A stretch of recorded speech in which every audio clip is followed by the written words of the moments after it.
Bienvenido a tu radio Eugenio Espejo del Colegio de Periodistas de Pichincha. Es así como nosotros te damos la más gratificante bienvenida para que formes parte de esta hermosa comunidad. Las opiniones vertidas en este programa son de exclusiva responsabilidad de sus productores. Hoy te damos la bienvenida a 50 años de historia, un espacio creado para ti. Aquí exploraremos hechos, personajes, anécdotas y momentos que marcaron nuestras vidas. Cada episodio, un nuevo tema, cada historia, una nueva forma de entender el pasado. Acompáñanos y descúbrelo junto a nosotros. Muy buenos días, distinguida audiencia audiovidente de nuestro canal, la radio Eugenio Espejo del Colegio de Periodistas de Pichincha. Hoy, 13 de noviembre de 2025, tenemos el agrado de contar con la presencia de nuestro distinguido amigo y colega, el doctor Yair Guadarrama, quien es parte del Colegio de Periodistas de Chimborazo, quien ha participado en diversas actividades organizadas por nuestro Colegio de Periodistas de Pichincha y que hemos establecido lazos de amistad muy valederos e importantes. En ese contexto, quiero pedirle a Yair, una vez que le damos la cordial bienvenida, nuestro efusivo saludo, pedirle que nos comente un poquito de su perfil, de su actividad en el país, pues Yair es un doctor en comunicación de nacionalidad mexicana. Muy buen día, Yair. Hola, ¿cómo están? Buenos días, gracias por la invitación y sobre todo pues en la instancia de poder comentarles qué es lo que hago, cómo llegué al Ecuador y sobre todo también esas relaciones internacionales que se han logrado poco a poco. Y bueno, la única corrección es que soy del colegio de Cotopaxi y pues bueno, el punto clave de esto es, pues yo llego al Ecuador ya hace 7 años, me dedico a la cuestión de investigación, asesoramiento en cuestión de comunicación política, me ha tocado ser observador internacional en más de 15 países, ahora actualmente también trabajo en lo que es la parte de marketing especializado en credibilidad en las marcas o en los servidores públicos.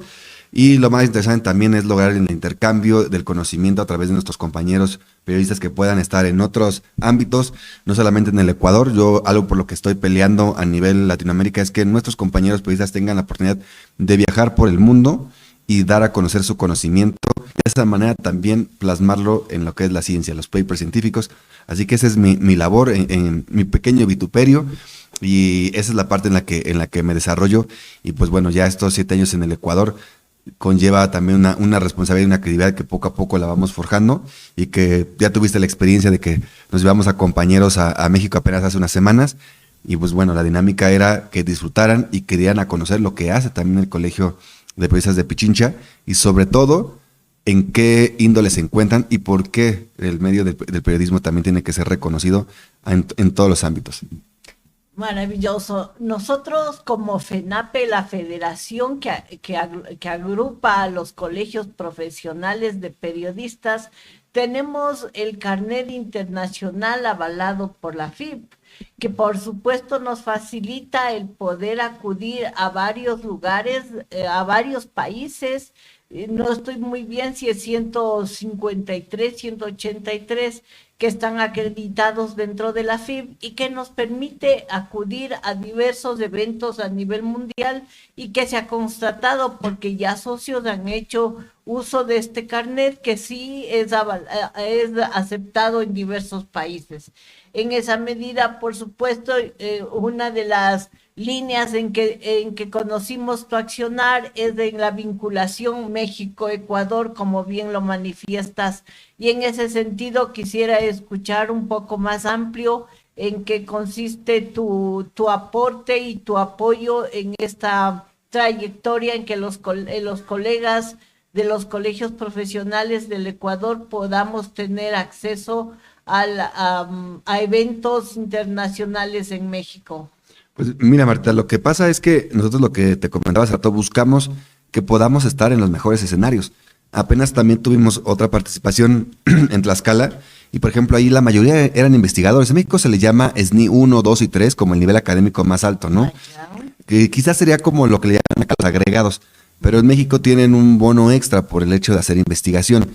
Entonces, lo que nosotros buscamos es toda institución que tenga algún evento a nivel nacional en México, les hacemos la invitación, esta cordial invitación a que participen. Entonces tú sabes que la movilidad a veces para los periodistas es muy complicada, desde la parte económica hasta incluso la parte laboral. Hemos peleado mucho eso porque tristemente si tienen un contrato tienen ciertos beneficios, pero si tienen un nombramiento tienen todavía más beneficios. Y llevarnos a ciertos personajes a esa línea es súper complicado. Entonces lo que nosotros estamos buscando o esperando que se haga es que se logre que haya una vinculación no solamente con México, sino con toda Latinoamérica. No hemos podido tan fácil en Europa. ¿Por qué? Porque lastimosamente al ecuatoriano le piden esa famosa visa o ese documento Schengen. Entonces eso reduce mucho la circunstancia de movilidad. Igual pasa, por ejemplo, para ir a Costa Rica. Hemos tenido muchos proyectos de gobernabilidad y gobernanza y no puede ir el ecuatoriano. ¿Por qué? Porque les piden visa. Entonces nosotros, y mi sueño, como decimos en México, mi sueño guajiro es lograr que el ecuatoriano tenga esa apertura internacional. Mucha gente no lo nota, pero el ecuatoriano tiene una reducción para poder viajar con un pasaporte limitado. Entonces tú ya lo viviste, no es fácil sacar un pasaporte, una visa, y luego, ¿qué es lo que tenemos que estar peleando? Que pocos son los que tienen la visa americana. Entonces esa movilidad les da esa opción. Entonces, haciendo ese énfasis, ¿qué es lo que estamos buscando? Que tengan esa correlación a los eventos, porque no solamente es la academia. Yo vengo de la praxis y después me paso a la academia. ¿Por qué? Porque el famoso intelectual orgánico, pues pensaba que no sabíamos o que no teníamos la capacidad de hacerlo. Entonces me pongo en las dos formas de estudiar. Tuve la oportunidad de ganarme todo pagado, porque en México nos pagan por estudiar, como las 4 maestrías y el doctorado. Y acá ustedes los endeudan con préstamos extrafalarios. Hemos escuchado de casos donde que le quedan a deber al Estado 80,000, 90,000 dólares. Entonces lo que les decimos a ellos, salgan, viajen, comparen, llevarnos jóvenes que la escuela les dé permiso a hacer esos intercambios. Y en este caso, tú sabes perfectamente que el gremio de los periodistas en Ecuador es grande. Lastimosamente, el apoyo de sus mismos, ahora sí, de la misma empresa que los contrata, es muy difícil. O sea, nosotros decimos, busquen un patrocinio, pero sí les damos oportunidades para que puedan hacer. Entonces, cada escuela, no digo nombres porque son muchas escuelas con las que participamos en México, dependiendo al evento, es al que participamos. Y como te tocó ese día, teníamos una reunión, decimos, ¿quién quiere anotarse? Y ya sabemos que a lo mejor es un premio de 500 y de 500, 300 no tienen visa. Ya desde ahí se va reduciendo la participación. Y como lo notaste, al final solamente pudieron ir 4 personas. O sea, eso quiere decir que las posibilidades de poder viajar y que no estés dentro de una instancia académica o que te lo pague te puedo decir que imposible. Tienen en contra todo. Entonces el objetivo principal es que ellos entiendan que la oportunidad es muy corta, muy poco en el sentido de que no cualquiera, o sea, es un ratio mínimo, o sea, yo creo que sería el 3 al 5% que pueda ir y aprovecharlo al máximo. Entonces, de esa manera que lo aprovechen, ellos pueden ver que son buenos en su exposición, en su conocimiento en el país, en la parte exterior, incluso en un networking también lo recomendamos mucho. ¿Por qué? Porque incluso como ustedes tuvieron la oportunidad de entregar una carta a una de las universidades con las que tuvieron ahora sí que la participación, se dan cuenta que es ese vínculo, o sea, decir, mira, queremos seguir yendo, queremos a ver qué podemos hacer, queremos una capacitación. Entonces nosotros también lo que buscamos, te comentaba hace rato otras bambalinas, es lograr que haya patrocinios y apoyos, porque también sabemos que el periodismo y la comunicación están muriendo en Latinoamérica. Hay escuelas que se están cerrando, hay facultades que están cambiando su línea o se están fusionando. Por ejemplo, lo que pasa, muchos se unen con mercadotecnia, de publicidad, comunicación, diseño, porque tienen que rescatar. Entonces no lo vas a ver hasta que, como les digo a mis alumnos, yo tengo una frase mía: el hombre es libre a la medida que viaja, conoce, aprende y analiza. Es la única forma de saber si lo que tiene en el Ecuador es bueno. Yo tuve una alumnita que se fue a Bolivia y se quejaba mucho de Ecuador, ¿no? Decía, no, es que Ecuador, vete al país que es más complicado y te vas a ir a Bolivia. Y cuando se van a Bolivia te das cuenta que valoras también tu país. Entonces, el objetivo principal, ahorita el compañero, que acaba de llegar, por cierto, el compañero, él decía, es que México es muy grande. Le digo, claro, ese es el problema y el beneficio. Es tan grande que no te da tiempo de conocerlo como el Ecuador, que lo puedes conocer rápidamente. Ese es el punto clave. Excelente. Bienvenido, Oscar Andrade, un socio destacado, muy colaborador, muy importante dentro de las líneas del Colegio de Periodistas, magíster en comunicación, en actividades políticas. Ya tendremos la oportunidad de escucharle, que nos comente sobre su perfil también. Bienvenido, Oscar. Estábamos conversando con Yair con respecto a la apertura de las relaciones a nivel periodístico entre México y Ecuador y las potencialidades que puede tener nuestro periodismo y que sin embargo por situaciones internas en esta oportunidad, inclusive por la dificultad de que la embajada no se encuentre en el país, era complicado obtener una visa y había un poco de situaciones complicadas. En tu caso, Oscar, tuviste la oportunidad de contar con la, ¿cómo es? Con la visa americana y eso facilitó que el viaje se cristalice. Y lo más importante de todo fue que tuvo la oportunidad de participar como expositor dentro de los programas realizados por la Universidad de Ixtlahuaca, que está ubicada en Puebla y que ya nos cuenta pues de sus propias palabras, Oscar, cómo le fue, qué percepción tuvo de ese evento. Adelante, Oscar. Bueno, muy buenos días con todos. Qué placer realmente estar en la casa de los periodistas, aquí en el Colegio de Periodistas de Pichincha, en la radio. Dejo un saludo efusivo a todos los periodistas, a los colegas y a la ciudadanía en general que nos escucha. Es realmente hermoso estar de regreso aquí en Ecuador, después de esta representación que se tuvo en la Universidad de Ixtlahuaca. Tuve la oportunidad de representar también al Colegio de Periodistas gracias a la invitación del rector y por medio de la vinculación del doctor Jair, se pudo dar esta conferencia ya. En mi caso, yo ya contaba con la visa americana, ¿sí? Entonces esto sí fue un facilitador. Las relaciones diplomáticas de Ecuador y México están golpeadas por todos los acontecimientos que ha pasado. Sin embargo, creo que nosotros desde el periodismo, desde estas bases, desde la construcción de la educación, y estamos construyendo, ¿no? Solidificando académicamente nuestras bases, que es importante.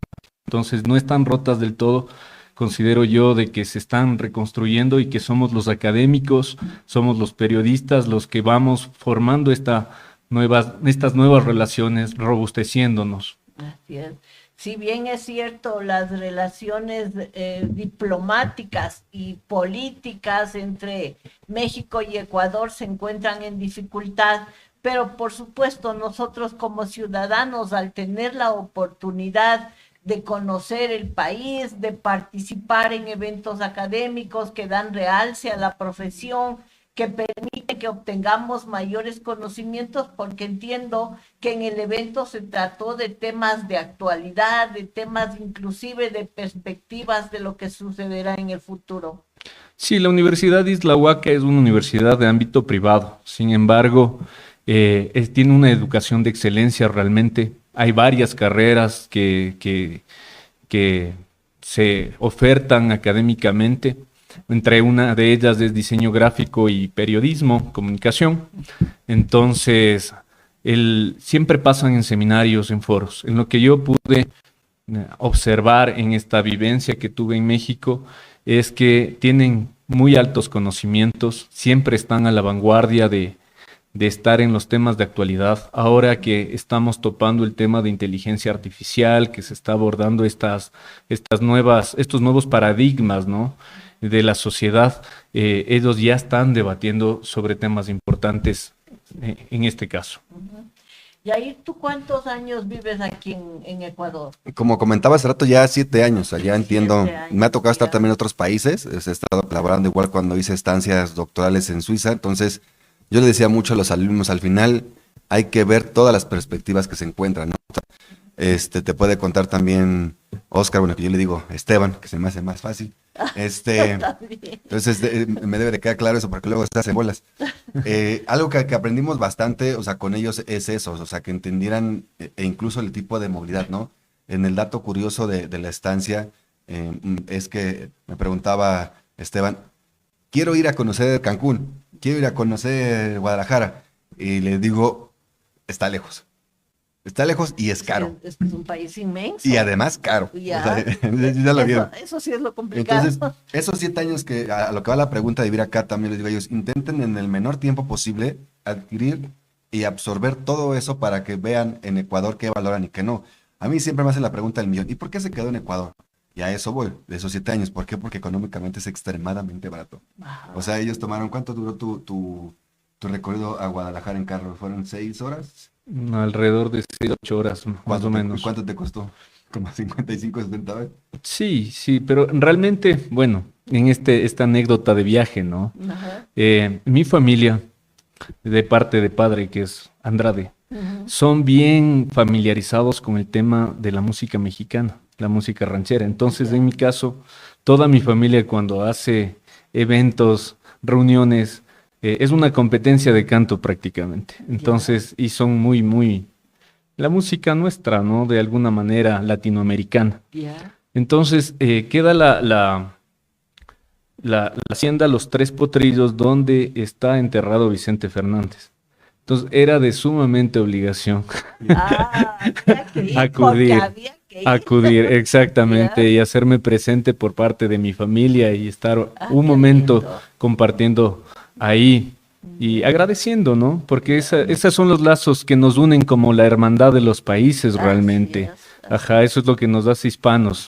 Pero Ajá. ¿cómo viste? O sea, esa era la pregunta. ¿Cómo viste esa cuestión de que los pasajes, la movilidad, que no están lejos, cueste 3 veces, 4 veces más caro? No sé si... Bueno, es que estamos hablando de Estados Unidos de México, ¿no? O sea, es increíble realmente la grandeza que tiene México en extensión y en población. Son 137 aproximadamente. 137 millones de Más los que están habitantes. afuera, que son como 40 en Estados Unidos. Imagínate. Entonces, solo en tremendo. población, solo en extensión es extremadamente gigante. Ujú. Dice, hablaba bastante con estudiantes mexicanos y me decían, nosotros no tenemos la necesidad de salir de México hasta que no terminemos de conocerla. Entonces, Bien, ajá, bien. entonces es tan grande que ni hay mexicanos que se dedican realmente a ir a conociendo cada estado, ¿no? Ya, Ajá, cada... ya. Algo que quería retomar lo que tú decías, Jair, con respecto a las carreras de periodismo, de comunicación, que están desapareciendo o están fusionándose con otras carreras por la necesidad de que el periodismo puro, que es el que cursábamos nosotros, ya no sea el mejor periodismo porque necesita de herramientas actuales, necesita de estar al día y a la vanguardia de lo que está sucediendo. Y por lo tanto, igual conozco en nuestro medio ha habido ese fenómeno también de que ha habido facultades de que han tenido que cerrar las carreras y ahora la Universidad Central está iniciando nuevamente la carrera de periodismo. No conozco a profundidad cuál es el pensum que se va a desarrollar, pero en todo caso muchos docentes decían, ahora se necesita tener habilidad en creación de contenidos, por ejemplo, en habilidad en diseño, en marketing, como tú decías, y ya el periodismo puro se está quedando atrás. Pues sí, mira, también te puedo decir, Esteban, la universidad se fusionó en esa línea y está haciendo con todas a nivel Latinoamérica. ¿Por qué consideramos que se está perdiendo? Por ejemplo, a mí me tocó todavía estudiar comunicación social, o sea, mi título sale como comunicador social, Ya. a otros salen como comunicación, otros salen como, algunos por ejemplo salen como técnicos en comunicación, otros se cuestionan en telecomunicación, o sea, van cambiando en las necesidades. Entonces ahora, por ejemplo, igual como la conferencia que dio Esteban fue enfocada en inteligencia artificial. Entonces yo siempre digo a los alumnos, por eso les comentaba, hay que observar, porque a mí o a nosotros más bien todavía nos tocaron las teorías, ¿no? Entonces todavía teoría, y todavía incluso veíamos el proyector era el famoso acetato, entonces vamos mejorando. Hoy en día, si ya vamos a las aulas, vemos, y los que, como Oscar que acaba de terminar lo de la maestría, ya se empiezan a enfocar en inteligencia artificial, ¿no? Ahora, ¿cuál va a ser la siguiente línea? Cuando tiene uno la oportunidad de estar viendo hacia dónde se está yendo, la siguiente línea principal va a ser la regularización legal, ¿no? De lo que es el deepfake o todo eso. Entonces, Ya. creo que está enfocado en cómo va a ser, primero es, la narrativa es la que no, pero va a cambiar cómo lo van a decir, si va a ser con un deepfake o va a ser de otra manera en que se esté pronunciando el mensaje. Luego, si va a haber una cuestión, nosotros ya hicimos un trabajo de paper de investigación sobre la persecución a la comunicación mal empleada, ¿no? Que es la ley del asedio, entonces ya se hizo el 14 de junio de este año. Entonces ya no podemos escribir. ¿A qué voy? Que se está empezando a modernizar, incluso para podernos nosotros, valga la redundancia, poner una mordaza porque ya no vas a poder ser tan explícito con la instancia. Entonces creo que la comunicación mezcla eso, y no sé cómo, a lo mejor también puede decir esa línea, cómo lo vi en la escuela. O sea, ya veíamos, él en su conferencia, si tengo buena memoria, intentó mezclar la parte de diseño y comunicación y periodismo. Entonces él decía, ¿cómo se va actualizando? Entonces, él, yo creo, ya me corregirá, pero sentí que él dijo, tengo que enfocarme porque sé que es una carrera multidisciplinaria, ¿no? Que viste que era diseño y comunicación. Entonces ya veía que nos costaba trabajo de llegar a hacer la exposición, decir, ahí son diseñadores, son comunicadores o son periodistas. Entonces desde ahí nosotros ya tenemos que cubrir todo. ¿Qué es en lo que sí estoy en desacuerdo? Que tristemente, como dices tú, el periodismo puede hacer la investigación, se va a perder porque estamos enfocados en hacer el diseño bonito del brochure o del banner para que funcione. Yo hoy en día, por ejemplo, a la hora de escribir, ya hago todo un resumen y solamente hago una frase con una pregunta, para no, es mi disclaimer, para no tener problema con eso. Entonces, he logrado que tengo un diseño, tengo una imagen, que por cierto la foto me la tomó David Rose, que ya lo conoce también Esteban, personaje muy emblemático, y pongo mi opinión, ¿no? Entonces, para que no, y lo dejo con pregunta para que no vaya a perseguir gobierno de cualquier otro país. Entonces les digo a ellos, ya no puedo hacer una nota totalmente de investigación más que lo que publico, precisamente por lo mismo, porque ya es todo un trabajo y quieren que seamos todólogos en toda línea y expresión, entonces nos cuesta muchísimo trabajo. Y digo, ahí le paso la bolita a Oscar para que él te cuente cómo expuso, porque esa es la línea en la que se manejó. Justo, eso iba a preguntar. Ya entrando en materia, ¿cómo estuvo el desarrollo de la presentación, de la ponencia, sus contenidos, su receptividad en el público? Es importante para que nuestros colegas conozcan, no solo que el colegio está para recibir una cuota y nada más, sino que damos la oportunidad a nuestros colegas para que tengan eso, oportunidades en diversas áreas y puedan desempeñarse y por supuesto adquieran mayores destrezas y conocimientos y que vayan a reforzar la calidad académica que ya tienen. Bueno, hemos ya estado hablando de inteligencia artificial, mi querida doctora. Estuvimos en la Universidad San Francisco también dando una disertación. Nos fue muy bien, realmente excelente. Lo que se hizo es renovar la investigación, aterrizar un poco a la realidad mexicana. ¿En qué sentido? Se habló sobre el efecto Televisa que tuvo repercusión en América Latina. La familia Azcárraga es una de las familias más poderosas de México en cuanto al tema de los medios de comunicación. Empezaron con la radio, posterior a eso vendieron televisiones y el espectro de la televisión nacional y el modelo comunicativo y el modelo de negocio realmente sale de la familia Azcárraga. Entonces, es decir que, por ejemplo, en la radio se empieza a experimentar con radionovelas, ¿sí? Y posterior a eso, esa misma forma evoluciona en televisión y posterior empiezan las telenovelas, que luego son los enlatados que nos dan a América Latina. Tenemos Marimar, El Chavo del Ocho, etcétera. Entonces eso crea patrones culturales, códigos culturales, y dentro de la psicología de masas empieza también a tener ciertas repercusiones, ¿no? Nos empiezan a dividir, por ejemplo, entre pobres y ricos, entre indígenas y burócratas, etcétera. En cuanto al tema comunicacional de los noticieros, sí, Emilio Azcárraga tenía mucha familiaridad con el partido del PRI, ¿sí?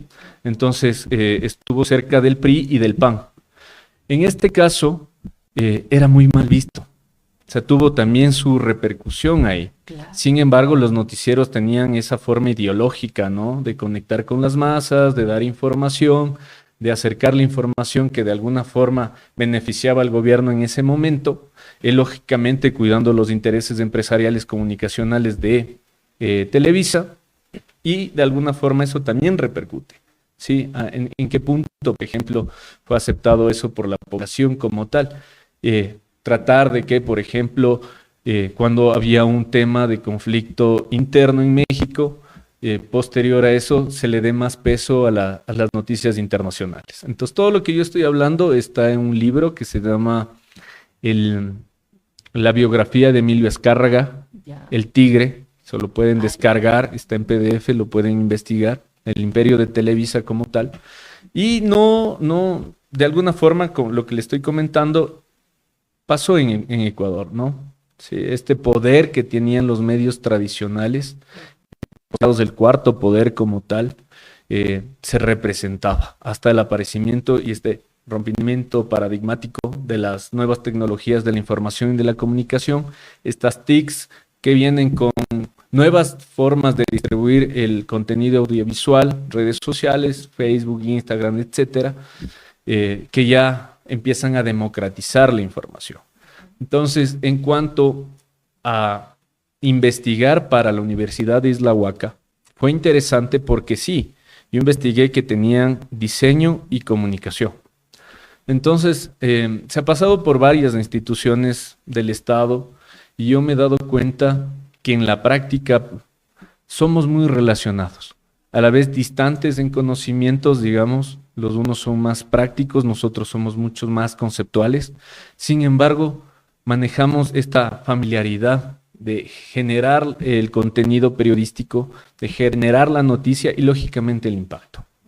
Entonces, se desmitificó muchas cosas que estaba sucediendo en la mente de los jóvenes, en el sentido de que ellos consideraban que la inteligencia artificial ya era una amenaza. Nuevamente, lo que nos pasó cuando acudimos con José Luis Andrade a la San Francisco, y él aclaró también de que son herramientas que permiten la agilidad, la agilidad de generar mucho más rápido los procesos noticiosos. Entonces son complementarios, más no competitivos.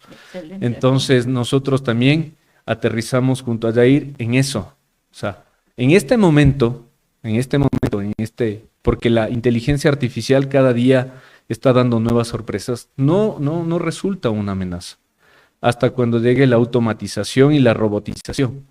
Ahí sí, ya debemos nosotros tener como una sociedad civil, igual los académicos y los teóricos y los juristas deben tener procesos ya de ética y de códigos para poder manejar la inteligencia artificial.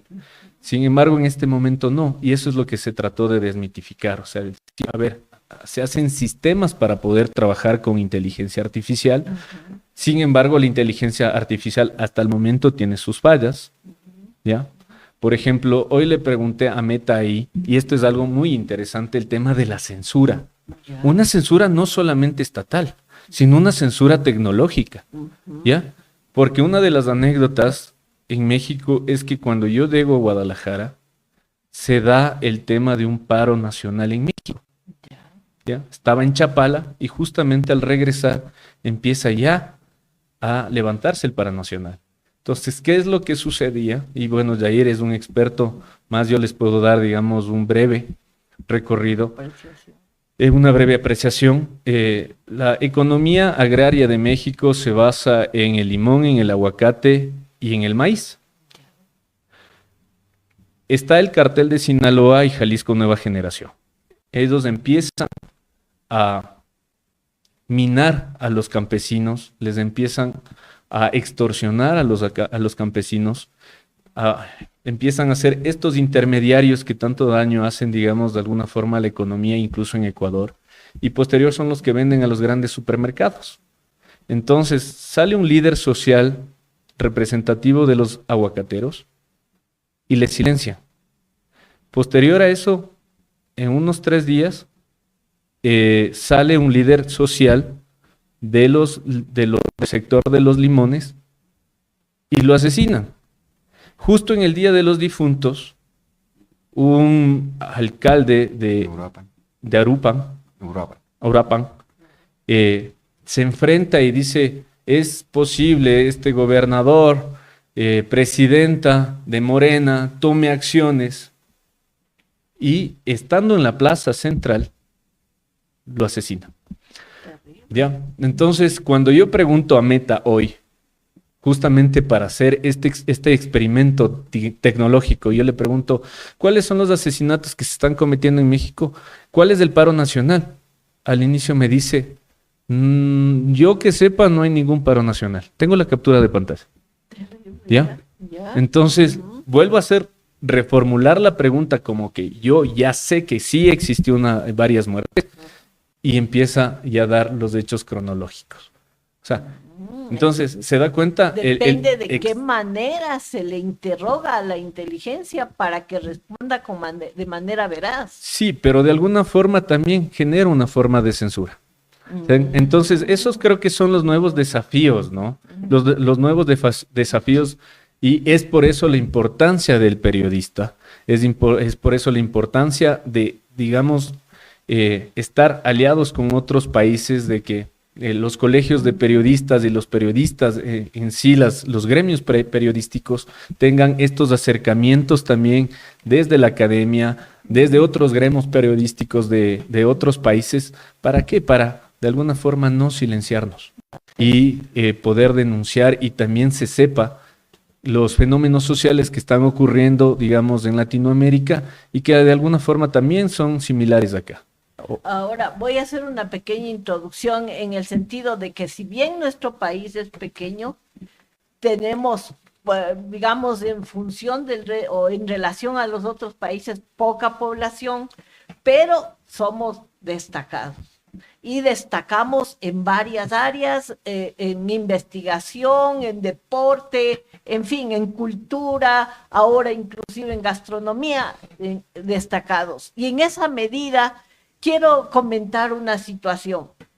Aquí en el país se ha empezado a tener un rechazo al ejercicio de los influencers por su actuar un poco fuera del contexto profesional del periodista, porque la mayoría no son profesionales, y estamos en el proceso de rescatar el periodista académico, el periodista que se graduó en una universidad y que por lo tanto tiene parámetros diferentes, inclusive de ética, de objetividad, de imparcialidad, del respeto al desarrollo periodístico, al rigor periodístico, y que por lo tanto es menester que volvamos a retomar esos valores y principios para no solo diferenciarnos de los influencers, sino para hacer un trabajo realmente profesional en el campo del periodismo. En esa medida, quisiera conocer, Yair,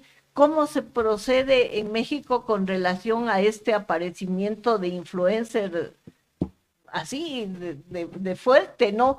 Inclusive tomando en consideración de que, y tomando el caso presentado por Esteban en el tema de la familia Azcárraga, en donde el abanderarse con un partido político, si bien en un periodo puede darle altura, renombre, dinero inclusive, luego puede ser una manera de que sea cuestionado.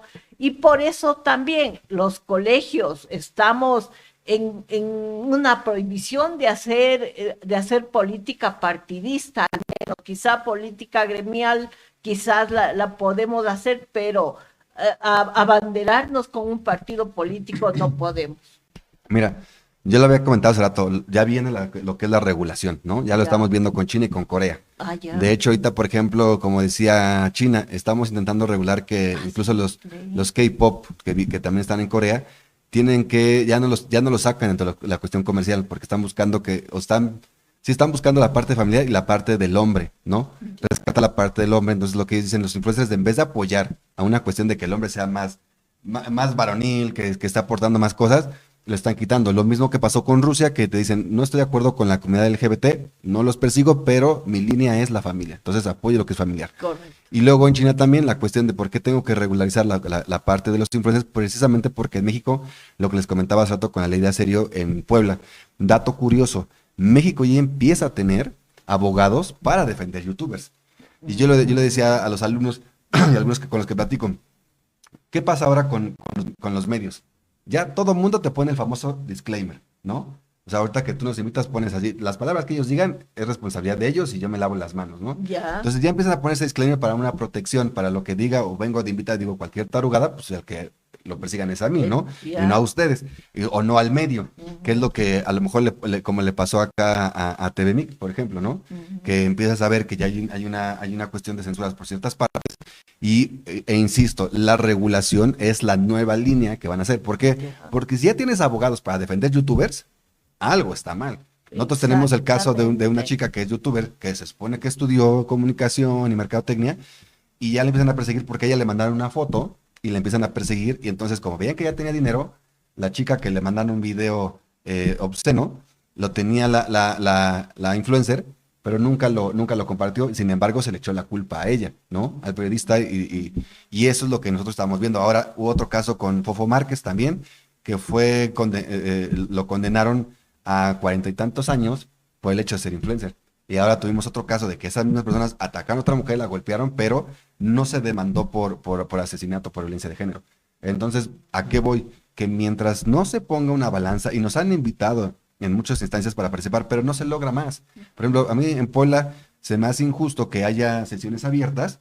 ¿Para qué las haces si no te dejan opinar ni como ciudadano ni como investigador? Entonces, se está perdiendo esa línea complicada. Luego, quiero poner otro paréntesis grande. Hay que identificar por qué los periodistas se venden. Yo me acuerdo de una compañera en el doctorado que decía, es que hay que enseñarles procesos deontológicos. Luego le puedes enseñar lo que sea, incluso a tus hijos les puedes enseñar la mejor educación.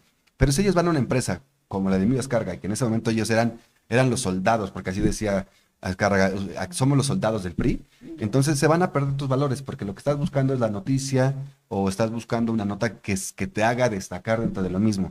Luego, ¿qué está pasando hoy en día? No es lo mismo generar la opinión pública a la opinión publicada. La opinión publicada es aquella que les están pagando a los medios para hablar bonito, ¿no? Entonces, nosotros tenemos un partido que es el Verde Ecologista, que qué casualidad, si gana la derecha se va con derecha, si gana la centro se van con ellos, si van con izquierda se van con la izquierda. Entonces se venden al mejor partido, como les convenga. Yo lo catalogo acá como chacuti, se puede ir al que está en el poder, algo así, ¿no? Tenemos un comparativo de ese asunto. Pero ¿qué perjudica? Que gastan un montón de dinero en cash para pagar a los influencers. Y todavía les alcanza para pagar la multa. Eso es lo que... Y no estás metiendo a la cárcel a la persona que dio el mensaje. Acaba de pasar igual cuando llegaron ellos a México, pasó lo de cómo el gobierno empieza a perseguir a Electrolit, un producto que se supone que tú ya sabes que lo vas a tomar solamente cuando estás deshidratado. Ah, no, como México quiere ahorita recuperar impuestos y de sacarlos hasta del azúcar, que ya sobre el azúcar, es ilógico, e incluso estamos perdiendo una empresa mexicana que se llama Boeing. ¿Por qué? Porque le estás cobrando el IEPS sobre el IEPS. Entonces quiere decir que él ya no tiene ganancia y está en quiebra. Entonces a eso voy. ¿Quién les está pagando para hacer esa línea? Aquí cayeron los especialistas, regresando a lo de Electrolit. ¿Quiénes fueron los que dieron la opinión publicada? Que vendieron su perfil de médicos. El mismo médico. Y les pagaron desde 35,000 hasta 40,000 dólares por hacer un anuncio de unos 20 o 30 segundos justificando. ¿Y cómo te das cuenta? Porque siempre les mandan el mismo paper para leer. Entonces, otro médico que le dice Mr. Doctor fue claro, es muy polémico y los tumbó. Entonces, fue gobierno contra las ideas. Por eso les digo, hay una opinión publicada, nosotros tenemos las mañaneras como ustedes tuvieron las sabatinas, entonces yo siempre digo a los alumnos, comparen qué está pasando, y al final, para tener una conclusión clara, ¿qué estamos ofreciendo? O sea, como profesores, como prácticos, ¿realmente estamos enseñándoles eso? Porque al final, una vez que salgan de nuestras aulas, no somos responsables de su actuar, ¿no? Así es. Entonces, ellos dependerán de lo que están haciendo y de lo que puedan realmente generar, y tristemente están generando más en redes sociales el dinero que no se les va a pagar en una instancia pública. Pero yo discrepo un poquito. Yo creería que sí, que la educación que se dé en escuela, colegio, familia, inicialmente escuela, colegio, y luego en la universidad, en donde se presenten valores, en este caso sobre el periodismo, valores éticos, a la larga sí es una manera de evitar que la gente, al menos con mayor facilidad, se rompa. Piense que solamente el dinero es lo que le va a permitir salir y no piense en su realización personal. Yo creo que sí es una manera de un poquito frenar esta situación. De alguna manera es un método que al menos en el país sí ha tenido injerencia y ha ayudado mucho. No creo, ahí sí no comparto contigo, como le digo, no te compro la idea porque son cuestiones utópicas. De hecho, yo algo que encontré entre los estudios que hemos hecho en Ecuador es que Ecuador tiene universidades alienadas a los partidos políticos. Ni siquiera México, a pesar de que tuvo la estafa maestra de millones de de dólares, Ecuador sí tiene una politización muy crítica en sus escuelas públicas, demasiado. O sea, si no eres por una línea política, o sea, estás perdido. Entonces, por eso te digo que desde ese momento, yo siempre les he dicho, la democracia, si realmente funcionara, el primero que la tumbaría es el servidor público. Entonces, la democracia solamente es una pequeña herramienta en la cual justificas que debería de hacerlo, pero quien te controla es la partidocracia quien te pone a los candidatos. No, es muy difícil que salga un ciudadano. Por ejemplo, el de Uruapan venía de un partido independiente del Sombrero y ya lo están creando. Pero son muy mínimos. Además que registrarte en ese sentido es muy peligroso. Lo mismo que yo manejo, por ejemplo, en un libro que escribí, tú lo comentaste muy bien, la escuela, la sociedad y alguna instancia de la universidad, de la familia que te esté creando. Entonces, pongo el ejemplo más burdo. Podemos tener hijos, a los dos les damos la misma educación, pero uno nos salió asesino. Entonces, tú le enseñaste lo mismo que en la escuela, ¿no? Los mismos valores, pero al final eso se te perdió. Porque no sabes en cuál se te perdió. ¿Fue la universidad que lo educó mal o fue la calle? A mí, por ejemplo, cuando me contrataron en Suiza, mi pregunta fue, ¿en cuántas escuelas usted ha cambiado? Pues yo pasé como por 7 u 8, y luego me preguntaban cuál era mi instancia de estabilidad, ¿no? O sea, ¿por qué no estaba, o dónde había pasado más tiempo? Yo pasé el 85% fuera de casa. Yo no tengo educación de mi mamá o de mis papás, ni tengo de la universidad. Yo lo que hacía es que yo entraba a la escuela a las 7 de la mañana y salía hasta las 10 de la noche porque tenía deporte. Entonces, yo veía a mis papás, hola, ¿cómo están? Buenas noches, me dormía. Yo no convivía. Y sin embargo, te reitero, yo no me perdí de esa línea. ¿Me explico? Entonces, y tampoco le echo a los valores a mis papás. Y aquí el joven ya conoce a mi mamá. ¿Cómo es? Mamá es así, directa. Y si algo no le pasa, te lo dice, ¿no? Entonces yo, mira, mejor me quedo callado, la veo cada año y listo. Y respeto eso. Pero no es la instancia que yo me he autoeducado. Por eso te comento. Al final, cuando uno llega a un trabajo, tú sabrás si haces opinión publicada o Es opinión decir, pública. que en esa escala tendría mucho más injerencia el medio en el que te desenvuelves Y lo que más que absorbes. las bases iniciales. Y lo que absorbes, porque hay gente que te digo que a lo mejor sus papás también fueron mala influencia. Ahora sí que hay familiares que también pueden ser una negatividad. Por eso yo siempre les digo a ellos, cuando viajas, conoces, aprendes y analizas, tú tomas lo que realmente te conviene. Entonces, a mí, por ejemplo, ¿qué me gusta más? A mí me gusta estar solito, medito conmigo. A mí en la pandemia, por ejemplo, eso fue lo que aprendí, a estar más solo y he aprendido a sobrevivir.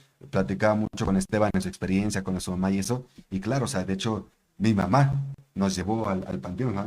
Entonces va como que casi, si quieren ir, súbanse al carro y si no, se quedan. O sea, mi mamá no es como que, mijito, ¿qué quieres? ¿No? Entonces yo veo que Esteban se llevó muy bien en ese sentido con mi mamá, pero él me daba risa porque mi mamá dice, yo estoy haciendo las cosas, y me dice, ¿no están tus compañeras? Ah, ya, bien, si nos esperan bien, si no, o sea, ya tiene su línea, y eso a nosotros no nos enseñó, simplemente cada quien llevaba su línea, ¿no? Entonces tú le mandas un mensaje a mi mamá y mamá te tarda años en contestarte. Pero te digo, yo no comulgo con eso porque sí me ha tocado ver que son patrones diferentes. Me ha tocado alumnos que, por ejemplo, dicen, es que mis papás están divorciando. No, eso a mí ya no me lo compras, yo vengo de esa línea, no te la creo. O lo haces por ti, o lo haces por ti, y se acaba. Entonces yo tuve una plática muy bonita con Esteban, en la cual, por ejemplo, entendí en ese chip, así en segundos, porque, y no lo recordará él perfectamente, cuando compraron flores para las instancias. Entonces le digo, yo no quiero comprar flores, a mí no me interesa, pero Esteban como que dice, es que yo ya no tengo a mi mamá, ¿no? En pandemia. Entonces me quedó el chip y dije, claro, o sea, si no valoro ahorita lo que tengo, no hay cambio. Entonces, esa es a lo que voy. Una línea muy interesante. Tuve la oportunidad de conocer a Esteban de otra manera también. Lo vi muy dinámico, incluso él nos metió al panteón. Yo siempre me quejo, me peleo. Ahora le tocó a él hacer ese papel. Entonces, por eso te digo que vas viendo esa línea y vas aprendiendo en equipos. Y nos hacemos la pregunta del millón, ¿nos conocíamos de antes? No, o sea, apenas nos acabamos de conocer en este viaje. Y eso es lo que yo te comento. Al final uno va tomando esas decisiones y vas viendo si el alumno también las va a tomar. Entonces, yo lo que siempre comparo es viaja con alguien para que lo conozcas. Y yo lo sabía, paso por ti, nos organizamos así, vamos así, tal cosa. Entonces, por eso te reitero, regresando al mismo punto, ¿qué va a pasar con los periodistas? También tendrán que tomar su decisión. Y yo sí estoy de acuerdo en que si se venden, pues que se vendan bien para que después puedan salir de la cárcel, ¿no? Por lo menos.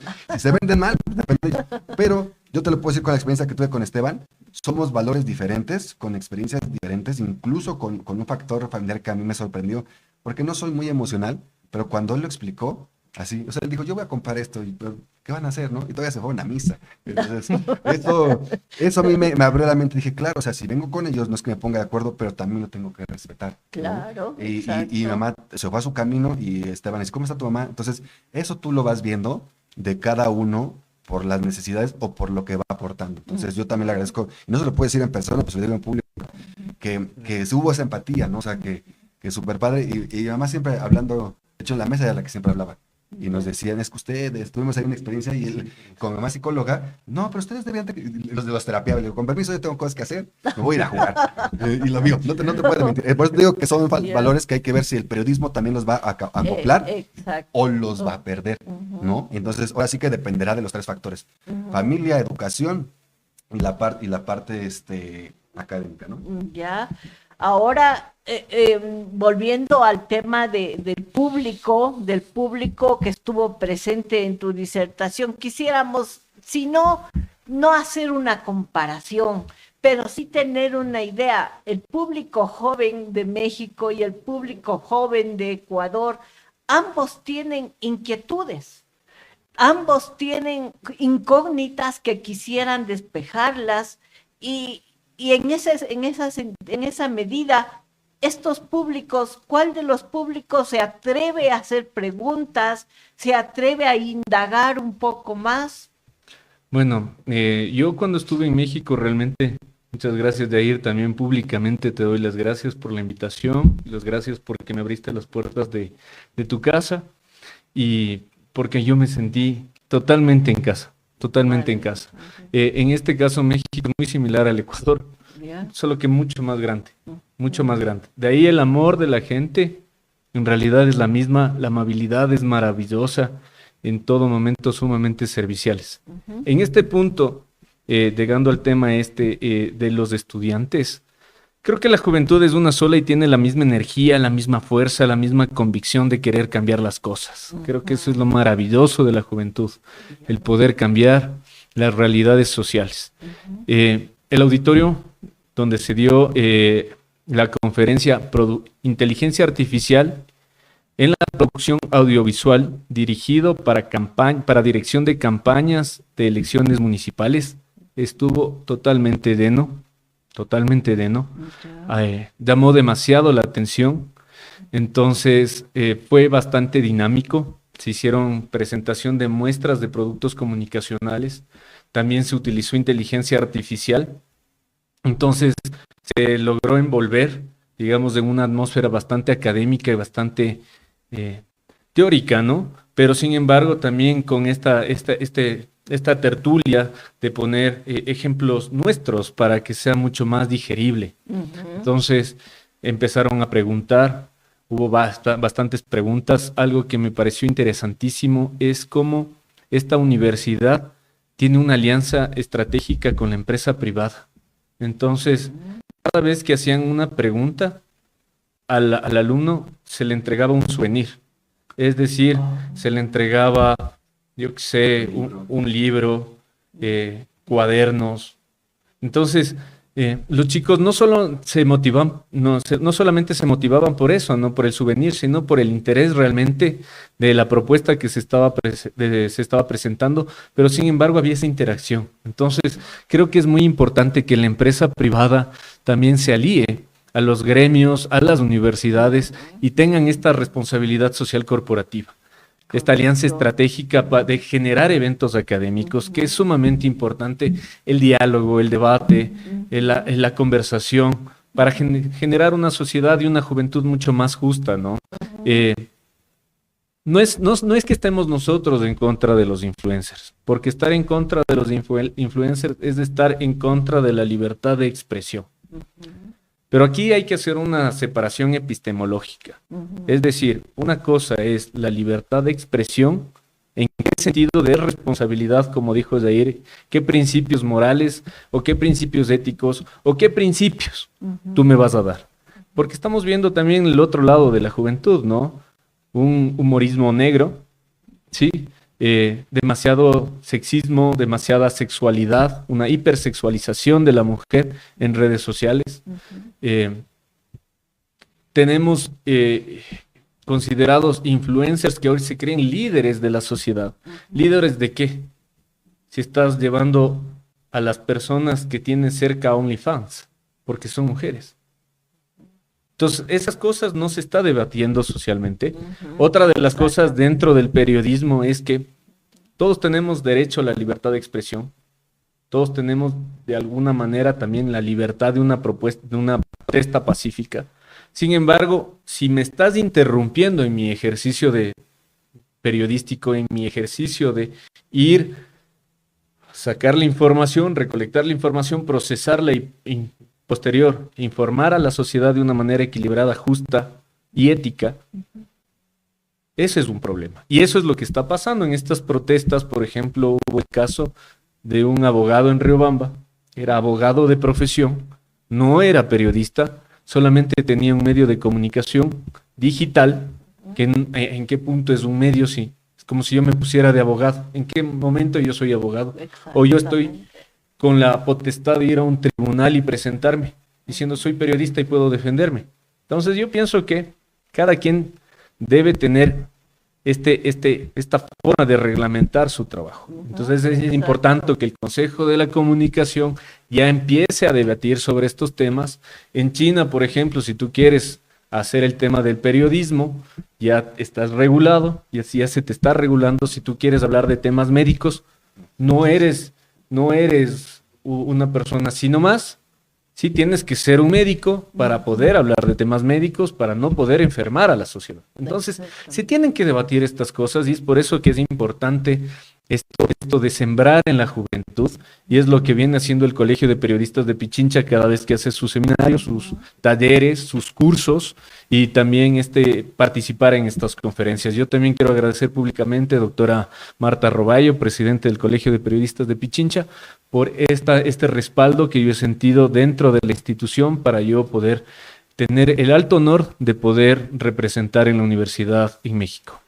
De hecho, estamos en proceso de trabajar con el Consejo de Comunicación precisamente sobre todos estos temas, regulaciones, en fin.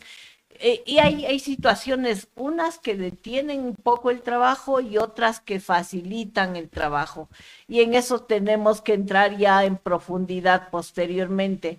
Gracias, ha sido un placer conversar con ustedes, conocer a profundidad toda esta mecánica del intercambio entre Ecuador y México en temas, en este caso, de periodismo, de comunicación. Y una vez más felicito el trabajo de Oscar, porque estoy segura, por todo lo que nos ha relatado, que su participación fue de altura, de gran raigambre, y que hizo una representación muy importante y cabal a nombre del Colegio de Periodistas.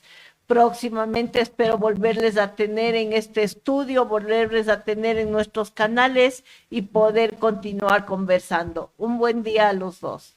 Muchas gracias, Marta. Pórtense mal, hasta luego. Gracias por ser parte de este recorrido por el tiempo. Esto fue 50 años de historia, donde cada semana descubrimos un nuevo tema que nos conecta con lo que fuimos y lo que somos. Te esperamos todos los jueves de 10 a 11 de la mañana, porque siempre hay una historia más por conocer. Y así llegamos al final de hoy, pero no te preocupes, esto es solo el principio.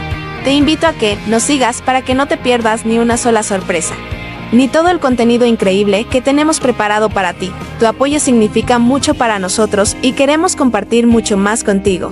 Nos vemos muy pronto.